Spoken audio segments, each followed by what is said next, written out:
Good morning everyone, welcome back to सम्पूर्णास blogging world. तो चलो एदिके और हरलिक्स जो আছে তারপরে এদিকে রান্না বান্না আছে। আজকে নিরামিষ খিচুড়ি করবো ইচ্ছা আছে। বিকালে পিঠে করা আছে, প্রচুর কাজের চাপ আছে। তো যার ব্লগটা দেখতে থাকো, ঘরগুলো গোছাতে হবে। তো প্লিজ স্টে টিউনড, চ্যানেল ব্লগটা দেখতে থাকো। আর ব্লগটা কেমন লাগবে অবশ্যই কমেন্ট করে জানাবে।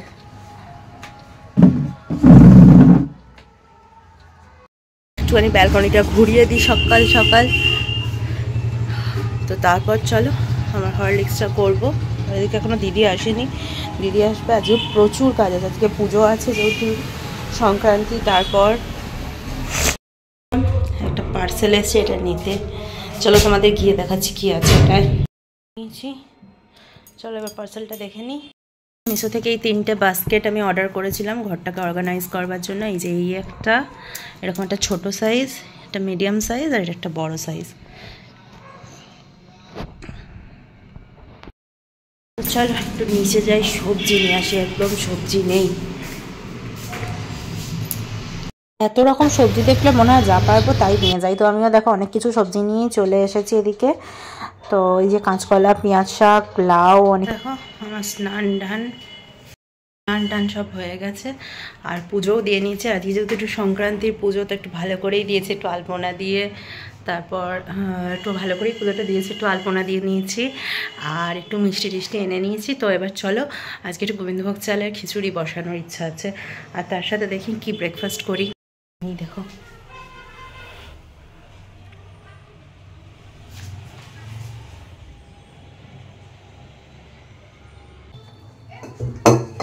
সবজিগুলো এখন সাইডে রাখি, এইগুলো অ্যারেঞ্জমেন্ট করে নিই। চালের ডালটা ধুয়ে ফুটতে বসিয়ে দিই।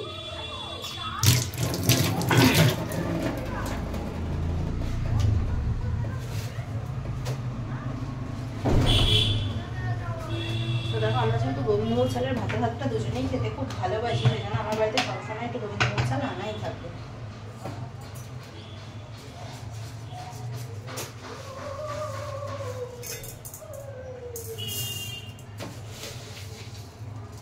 তো 2 কাপ চাল দিয়ে দিলাম।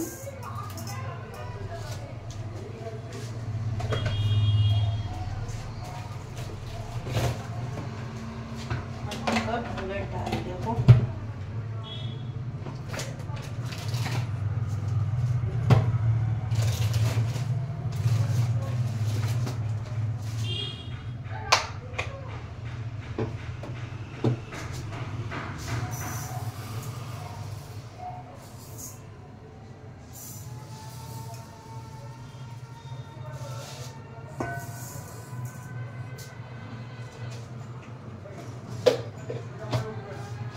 আজকে যেহেতু নিরামিষ করবো, নাহলে এর সাথে একটু মুসুর ডালও মেশাতাম। মুসুর ডাল মেশালে জিনিসটা আরও টেস্টি হতো।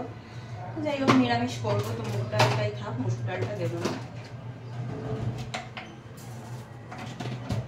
চলো চালের ডালটা ভালো করে আগে ধুয়ে নিই।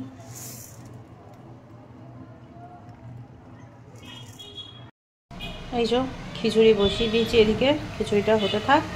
আর ততক্ষণ সবজিগুলো চলো ঝটপট কেটে নিই। নিয়েছি শিম, কুমড়ো, গাজর, ফুলকপি আর মটরশুঁটি, আর একটু আলু দেবো।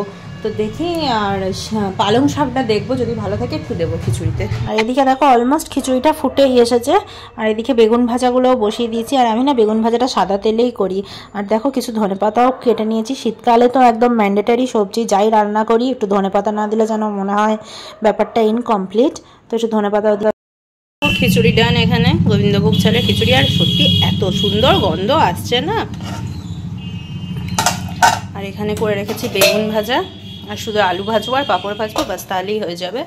ব্রেকফাস্টে নিয়ে নিয়েছি আমার পছন্দের একদম ডাল পুরি আর আলু পনিরের একটা তরকারি করে, দারুণ করে কিন্তু ভীষণ ঝাল হয়।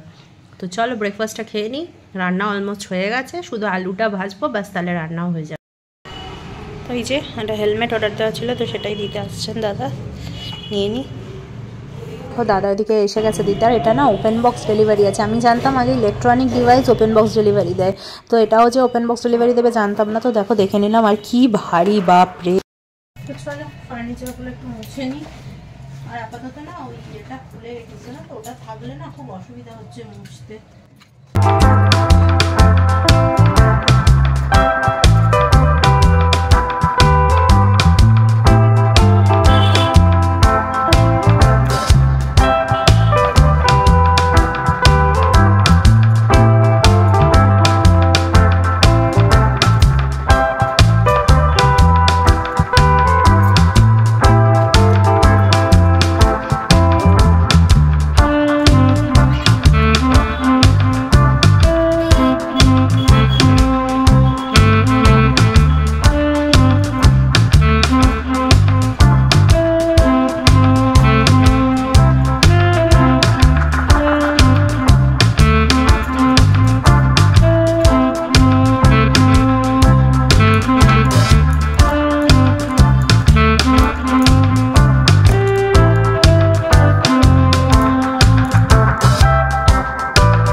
তো দেখো সব এদিকে ক্লিন হয়ে গেছে। এবারে ফাইনালি এই রান্নাঘরের কিচেনের জানলাটাও মুছতে চলে এসেছি। আর এটাতে না যেহেতু ওই স্টিম বা ভেপারগুলো আটকায় দিয়ে পুরো একদম মানে কি বলবো সেই স্পট মতো হয়ে যায়। তো যতটা সম্ভব আমার ভিতর থেকে পরিষ্কার করা আমি করলাম, কারণ বেশিরভাগ স্ট্যান্ডটা না বাইরের দিকে হয়েছে।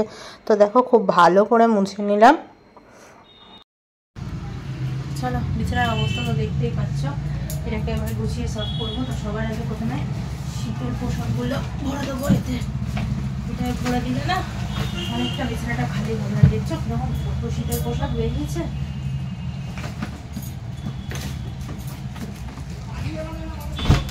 অ্যাকচুয়ালি বাড়ি যাওয়া মানে আমাদের এই শীতের পোশাকগুলো বের হয়। চলো বিছানাটা খালি করি, তারপর তোমাদের সঙ্গে আসছি। আজকে আবার এখনো পিঠে বানানো হয়, পিঠে বানানো। আর ব্যালকনিতেও এত সুন্দর রোদ এসছে না, তো করছে কোনো কাজ না করে চুপচাপ ব্যালকনিতে বসে ওই রোদের আমেজটা এনজয় করি। কিন্তু সেটা বললে তো হবে না, নিজের বাড়ির কাজগুলো তো নিজেকেই করতে হবে না। তো দেখো এখানে এসে ভালো করে সমস্ত শীতের পোশাকগুলো আলাদা আলাদা করে গুছিয়ে নিচ্ছি। ওই ওপর সাইডটাতে আমি আমারগুলো রাখি আর নিচের দিকটাতে ওর জ্যাকেটগুলো রাখি। আর এই জ্যাকেটটা না মারাত্মক ভারী আর হেভি, এটা আমরা দার্জিলিংয়ে বেড়াতে গিয়ে কিনেছিলাম। তো জ্যাকেটটার এতটা বেশি ওয়েট না, হাতে ধরলেই মানে হাত ব্যথা হয়ে যায়। কী করে যে গায়ে পড়ে থাকে ওটা কে জানে। তো যাই হোক, এটাও ওই জন্য বিছানার ওপর রাখলে প্রচুর জায়গা নেয়। দেখো এটা ট্রলিতে ভরলাম আর পুরো অর্ধেক ট্রলিটাই আমার এই সোয়েটারে ভর্তি হয়ে গেল। তবে আমি এই আইডিয়াটা দারুণ বার করেছি জানো তো, ওই আলমারির মধ্যে এই শীতের পোশাক রাখলে আর অন্য কোনো জামা কাপড় রাখার জায়গা হয় না। তো সেই জন্য এই ট্রলির মধ্যে এখন সমস্ত উইন্টার ক্লথসগুলোকে ভরে রাখার জন্য এখন প্রচুর জায়গা পাই। তো চলো এগুলো ঝটপট গুছিয়ে নিই। দিনকে কাজ করবে করেই যাবে। তো একটার পর একটা চলছিল, আজকে আর পারলাম না। আমি এবার লাস্টে এসে টায়ার্ড হয়ে ব্যালকনিতে বসে পড়লাম। আর বসার সাথে সাথেই রোদটাও চলে গেল। একটুখানি হালকা হালকা রোদ উঠেছিল, তো সেটাও এখন আর নেই। তো যাই হোক এখানে একটুখানি বসে তারপর দেখি ও কখন আসে খাবার নিতে। ওকে আসলে খাবারটা দিয়ে দেবো। আর চুলটা জানো এখনও ভিজে। আর আজকে তো শোয়াও হবে না, কারণ পিঠে বানাবো। তবে পিঠের একটাই বাঁচোয়া যে নারকোল কুড়ে সন্দেশ দিয়ে পুর বানিয়ে পিঠে বানাতে হবে না। আমার অলরেডি পিঠের জন্য মাখা সন্দেশ এনেছে, সন্দেশের পিঠার আমার নিজের না ওই নারকেলের পুরের চেয়ে না মাখা সন্দেশের পুরটা বেশি ভালো লাগে, কারণ নারকেলটা যেন মনে হয় দাঁতে আটকে যায়। তো যাই হোক ওগুলো হয়ে গেলে সব কাছে যাই। আমার কথা শুনে মনে হয় সূর্যি মামার একটু কষ্ট হয়েছে, তাই একটু হালকা হালকা রোদের তাপ আসছে।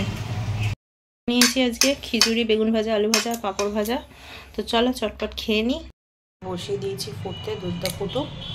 আর এদিকে চলো পিঠেগুলো হতে এদিকে চাল গুঁড়িটা ভালো করে মেখে নিই। যত সুন্দর করে মাখবোটা তত নরম।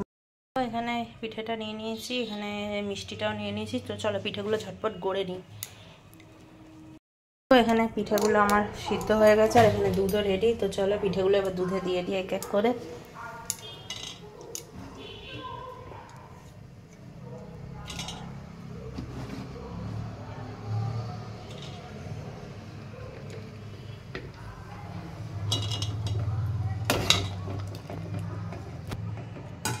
হতে হতে এদিকে বসিয়ে দিয়েছি রাত্রের জন্য ঘুগনি, আর এদিকে আমার পিঠে হচ্ছে। তো ওইদিকে দেখো পিঠেগুলো হতে হতে জল নিয়ে এসেছি। বাগানের গাছগুলোতে আজকে একটু জল দিতেই হবে। আর আগে চলো লাইটের সুইচটা দিয়ে নিই।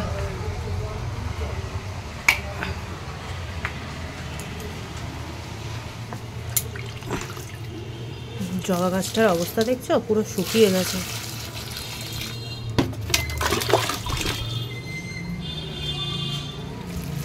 আর আমার এই গাছগুলোতে এত ভালো লাগে না যখন ফুল ফোটে। এখন এরকম লাগছে, গরমকালে যখন তোমাদের দেখাবো ব্লগেতে দেখতে অবাক হয়ে যাবে যে এইটুকুটুকু গাছগুলো এত সুন্দর সুন্দর করে কি করে ফুল হয়।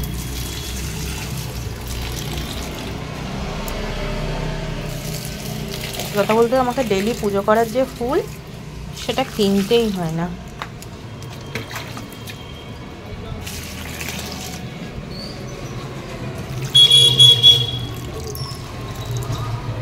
আজকে না দুপুরে একটুও শোয়ার সময় পাইনি, ভেবেছিলাম একটুখানি শোবো, কিন্তু আর হবে না। চলো একবারে পিঠে হয়ে গেলে ওদিকে সন্ধ্যেটা বসিয়ে দিয়ে দেবো। এই যে আমার গাছেদের সবাইকে জল দেওয়া হয়ে গেছে।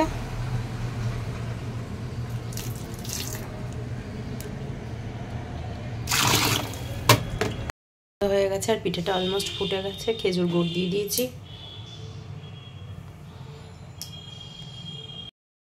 গেছে আর পিঠেটা অলমোস্ট ফুটে গেছে। খেজুর গুড় দিয়ে দিয়েছি, দিয়ে ঠাকুরকে একদম শয়ন দিয়ে দিয়েছি। আমার সব কাজ ডান। আর আমি না এক্সট্রিমলি টায়ার্ড, আর একদম পারছি না, তো এবার একটু রেস্ট নিতে হবে। তো চলো ঘুগনির মটরটা ঢেলে নেবো, দিয়ে একটুখানি শুয়ে পড়বো। দেখলেই বুঝতে পারবে, যেন মনে হচ্ছে বিছানাটা আমাকে ডাকছে। রাত্রের ঘুগনি বসিয়ে দিয়েছি, আর এখানে ভাজা মশলাও করে নিয়েছি। আর এই দেখো আমার এগুলো কেমন লাগছে বলো, এখন বেশ ওয়েল অর্গানাইজড লাগছে না? এই দেখো ভাজা মশলাটা না আজকে কী করেছি বলতো, আমি মাইক্রোওয়েভে করেছি, বেশ সুন্দর হয়েছে। দিয়ে এই ছোট্ট হামানদিস্তাটায় পেস্ট করে নিচ্ছি। এইরকম গোবেচারা মুখ মানুষ কখন করে জানো তো, যখন কোনো দোষ করে। তুমি কি করেছো? এদিকে আমাদের ডিনার নিয়ে নিয়েছি, পাউরুটি, মিষ্টি আর ঘুগনি। তো চলো আজকে ব্লগটা এখানেই এন্ড করবো। ব্লগটা ভালো লাগে চ্যানেলটা প্লিজ লাইক শেয়ার সাবস্ক্রাইব করবে, আর কমেন্ট করে জানাবে কেমন লাগলো তোমাদের। দেখাবে নতুন একটা ব্লগের সঙ্গে। টাটা, আসছে আরো ভালো ভালো ব্লগ।